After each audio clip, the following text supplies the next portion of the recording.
And that is the end of the episode. Great. So, I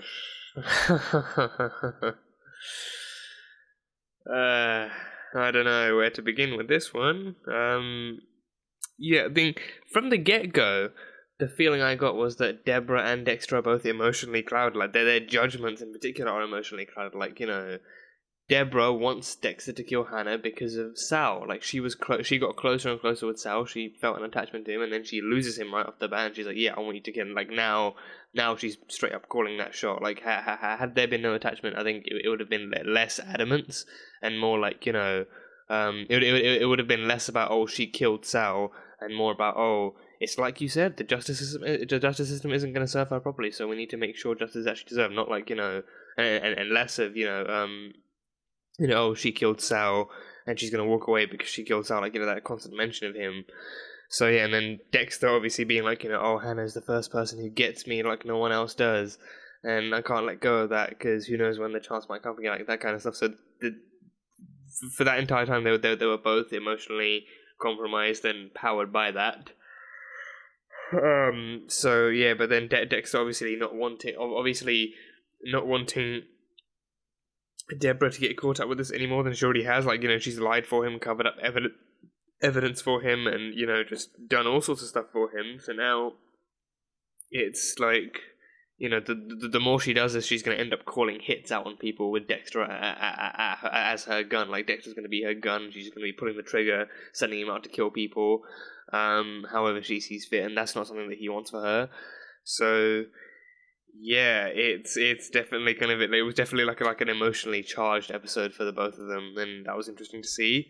And then it ends off for them with Dexter, with Debra confessing her love for Dexter to Dexter. So her finally saying that at least pre Travis Marshall, at least pre Travis Marshall's death, she was in love with Dexter for a time.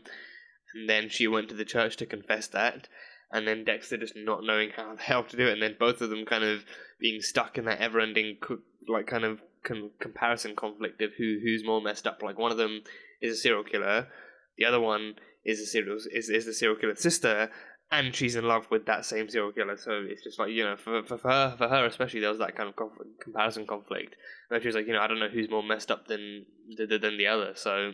And yeah, I don't know where they're gonna go forward with that. I think to be honest, I don't really think they are gonna go forward with that. I think because even Dexter didn't really know how to respond to that. She's like, that's insane. She can't be in love with me. She just doesn't. She's not even thinking straight. She doesn't even know what she's talking about. And like, just his Force Ghost, Harrison, just Harry being in his head, trying to convince him to kind of calm down and take the edge off of this, and him being like, yeah, that's what I'm gonna do. I'm gonna go kill Isaac to take the edge off it.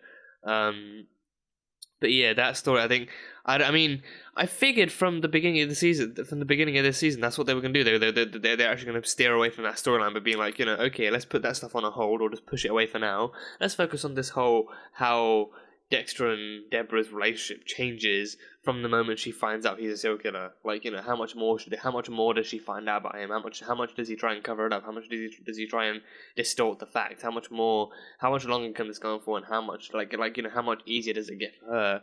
And like, how much better does she become at putting two and two together and realizing more and more, like, oh, he kills both to kind of release stress and to ease his dark passenger, and also because it's the right kind of justice. And also, like, he steals cases from under the Miami Metro's nose, and he's been doing this for so long, and this isn't like a first-time thing. He's been doing this for a long time. And it's just who he is. He can't change it either. He can't change it. And like, she's like, I figured out by now that, you can't change this no matter how much I try to make it so. But, yeah, so that kind of thing kind of comes into play, and then it's like, I don't know, it's just so strange, and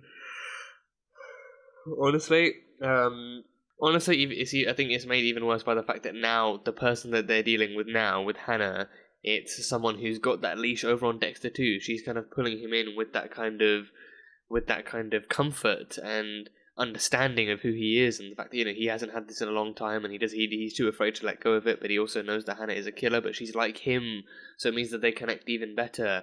And even that thing where she's like helping Dexter figure out how to kill Isaac, and he's like, I've never been able to do this before. I've never been able to talk to anyone about my kills before, and no one's ever helped me with this stuff, and you're the first person, and that just brings them even closer together. And it's like, I don't even know anymore. I honestly don't even know. So they are no closer. They are no closer, honestly, to actually like breaking up, or they're no further apart than they were before. They're even closer now. So it's become harder to break them up or show them that kind of darkness that that could wait for them if they come even closer together. And now Hannah's met his family. Hannah's met his kids. She's met us. She's met. I think she hasn't met Harrison before. I think she knows about Harrison. I think, but she's never met Harrison before. But now she's seen him. And then she's seen Astra and Cody, and her thinking that, Jamie was his newest kind of girlfriend on the side or something, even though I don't even know what she is at this point. I mean, they definitely haven't confirmed anything, but I don't know. So, yeah. But like she sees Jamie and she's like, oh, so that's what this is then. It's like, no, it's my nanny. Like, dude, that is still a cliche. Like, it's not like, single fathers going for the nannies, or even married fathers going for the nannies is not like too uncommon. That is pretty much a cliche at this point.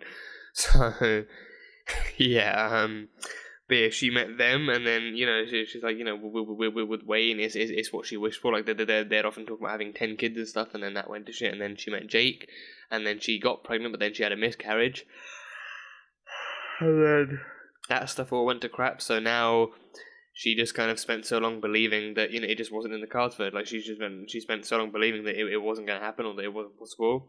So now with Dexter, he already has kids, but I can't see parenthood in the cards for them. I can't see. I think right now I'm struggling to see a fully fledged, confirmed, socially accepted relationship between the two of them. So parenthood is so damn far off. And he's like, then Dexter come home, he looks at the family pictures, and he's like, oh, is this in the cards for me and Hannah? Can I see Hannah fitting into my family? Like, no, you can't. It's not going to happen. Like, it's lovely that you're so emotionally compatible and that you think it's going to happen, but realistically, Deb's not going to let this happen.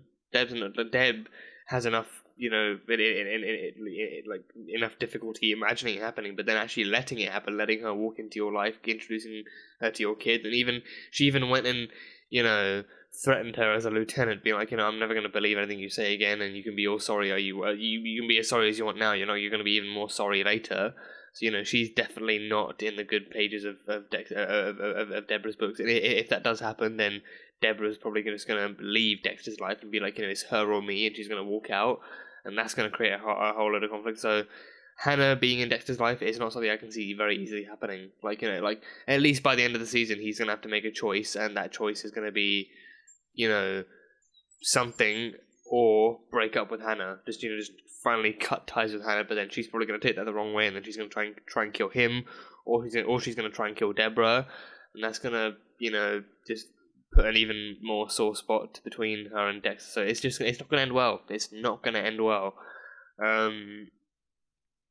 now I think the tough part is that Dexter's actually wondering if he can give that whole family thing to Hannah, because like now he knows who she is. They fit well together. So now he's wondering, like, look at those photos. He's wondering, like, not only can she fit into that family, but can he give her that family that she so dearly wants? Can he give her those kids? Can he give her that familial bond, that sense of home that she desires so much? But I don't know. Again, I don't see it happening. I do not see it happening at all. But we'll just have to wait and see how it unfolds. But yeah, that's that. What else? So yeah, the Koshka Brotherhood. I don't know if they've mentioned that before, but the entire time I've been thinking it was a Russian thing. I think the Russians are the Bratva. I think, yeah, based on my viewing experience of Arrow, I think the Bratva is the Russian Brotherhood. But yeah, Koshka is Ukrainian. So yeah, but I think they're close enough, right? Geographically, I think Ukrainians must speak Russian as well as Ukrainian. I think geographically speaking, I think they're close enough. I'm not entirely sure, but yeah, regardless, Ukrainian, not Russian. But Kiev, that's Russian, right? Or is that Ukrainian too? I don't know. My geography is atrocious. My geography is horrible. Yeah, Kiev sounds Russian, mainly because I remember Black Widow mentioning it in Winter Soldier, but I could be wrong. She has connections all over the place, so she could have been talking about places in general. But Kiev, I don't know. It sounds Russian, but it might be Ukrainian. I don't know. Maybe not. But yeah, Ukrainian. Yeah, but there's that. Batista got the restaurant. Batista finally pulled the lease through with the landlord, and he got the restaurant. So he opened it up. So I think for him now, there's probably going to be some kind of retirement transition, right? Like he's actually going to spend time doing less and less police work, and actually eventually slowly moving himself out of the police department and moving himself into the restaurant. He's got to open up. He's got to open up for the officers too. Dex pointed out, this place is good because it's got maximum security on the inside. All the cops and officers are actually coming in to have their lunch and have a good time and stuff, so nothing could possibly go wrong there. But yeah, he got the restaurant. So yeah, I don't know. I mean, he got the restaurant now, so I guess he could either leave at the end of this season or the end of the next season. Personally, I think it would be better if he actually leaves at the end of the show, so that way that's a nice tie-up for his, because I don't want him to die. I don't want him to disappear in any other way. I think, he deserves a happy ending, so I think it would make more sense for him to actually leave at the end of the show, it should, it shows him finally moving out the police department, saying his goodbyes, and then he just a montage of where everyone is and what everyone's doing. However the season ends, however the show ends, a montage of what everyone's doing, and then it actually shows him, just him at the shit. Where did it? Oh, it went under my chair. So it just shows a montage of him and Jamie working together at the restaurant, doing their bits, and just living out that life. So I don't know, but we'll see. But he got the restaurant. So yeah, that happened. Quinn is in even deeper piles of shit now.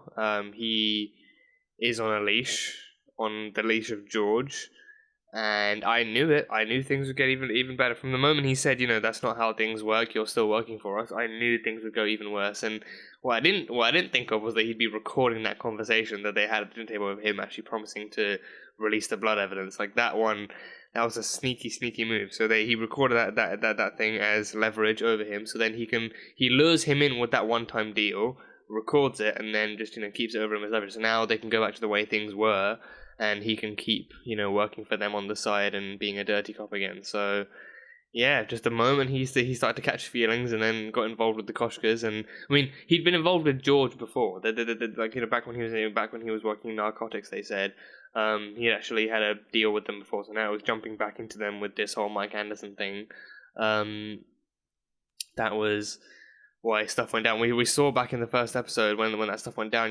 George was there. He talked to Joey, and they referenced that time. It's been a while, so it's been building up ever since then. So now, we're with Nadia in the reins. He's doing all of this for Nadia. He's doing all this to keep Nadia safe, and so that he doesn't lose his job as well. So yeah, so now they were moving product, which wasn't people. I think they were just moving duffel bags of stuff, so probably drugs or money or something. But they were moving something, and they needed Joey around to actually to keep an eye on things and make sure things ran smoothly. So yeah, I have no idea how that's gonna. I think. Well, actually, no. I think he's gonna get tired of this and try and kill George. I think he's gonna try and kill George. Or try or succeed, but I think he's gonna pull a murder attempt on George and then try and run away with Nadia. See how that ends. But either way, I don't see things ending well for George, especially since George called a hit on Isaac.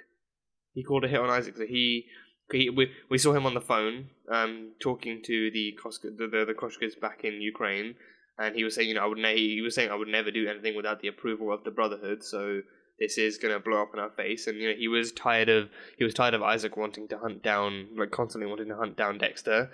And he was tired of his obsession with that particular case. Saying you're gonna try and take down another member of the police department, and then they're just gonna come back and destroy our operation for good. And because of that, he was better to take down Isaac now and just let bygones be bygones. So he was the one who sent the other Avon lady guy to Isaac's house. And I'm not gonna lie, I wish that fight would have lasted longer. Because I think it's a testament to how good Dexter is. But I think at the same time, I would have enjoyed seeing two killers fighting over their prey, two men being, one of them being sent of his own accord, the other one being sent on a contract. Two killers just fighting over who gets to kill the victim, because they're both after the same guy. So I would have liked to see that fight being extended and stuff. But No, Dexter was better.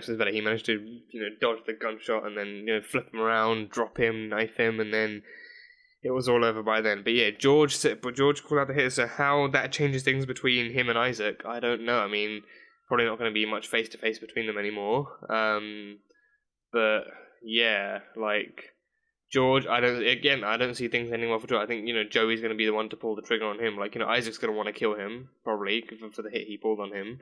But then in the end, Quinn's going to be the one who actually gets annoyed and gets pissed off, wants to save Nadia more than anything, and he just pulls the trigger on George and leaves him for dead. So yeah, it's going to get dramatic. It's going to get heavy and dramatic in this bitch. So yeah, this is going to be a tough call to see.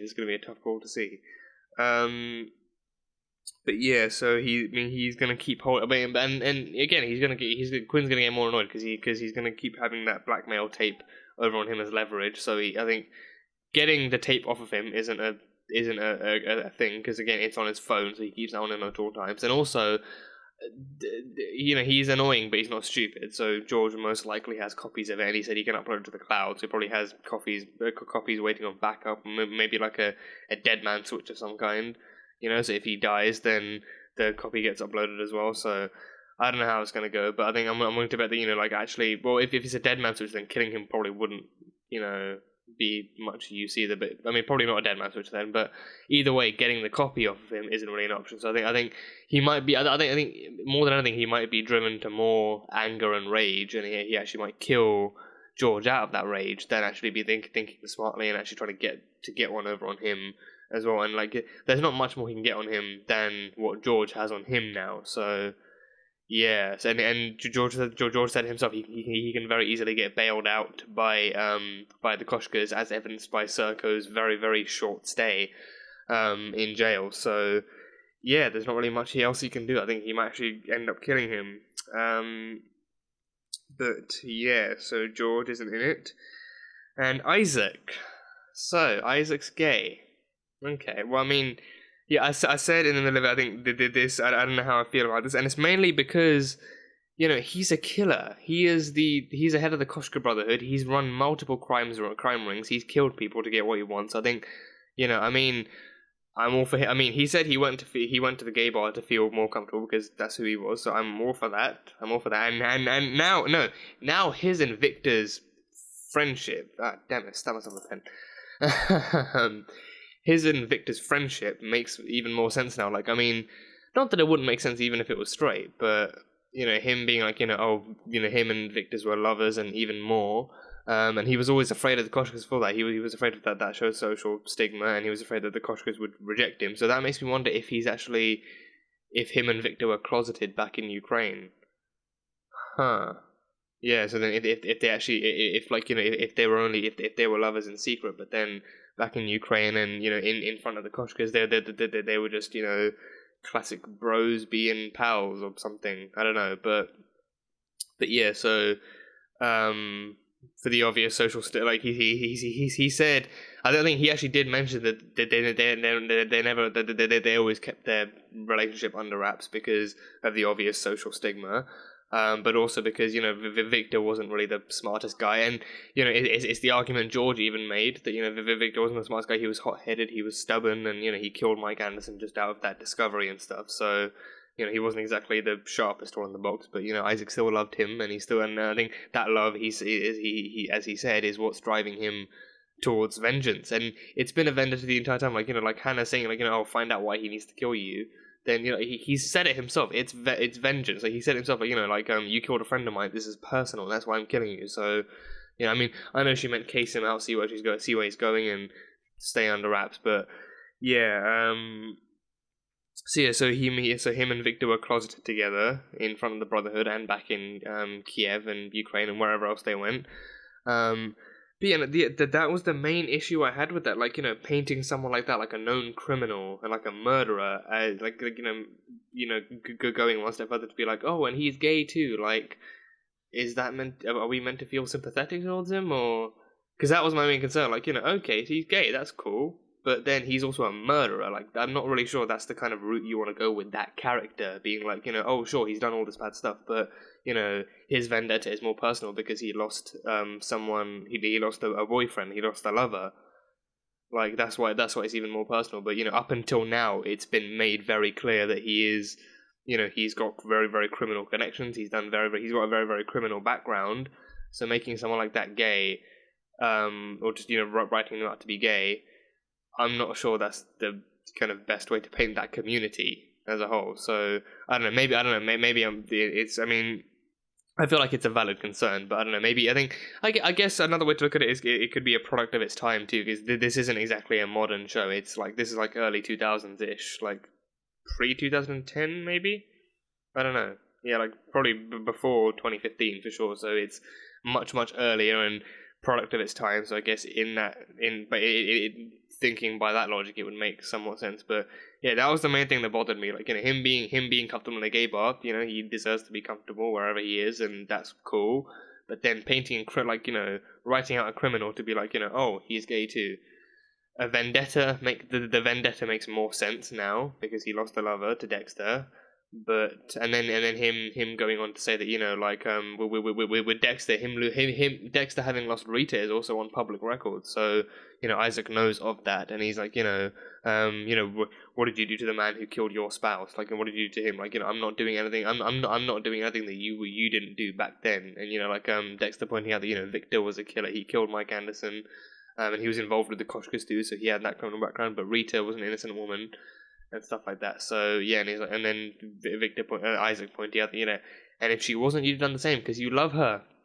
She was your one and only and your wife and everything at the time. So with Victor and Isaac, the only difference was that their relationship was more closeted because of who they were and what they were doing. So yeah, but that was my only kind of issue with that. Like, it seems somewhat more controversially gay, like making like writing a criminal out to be gay. Like, it doesn't seem like it's actually helping anyone.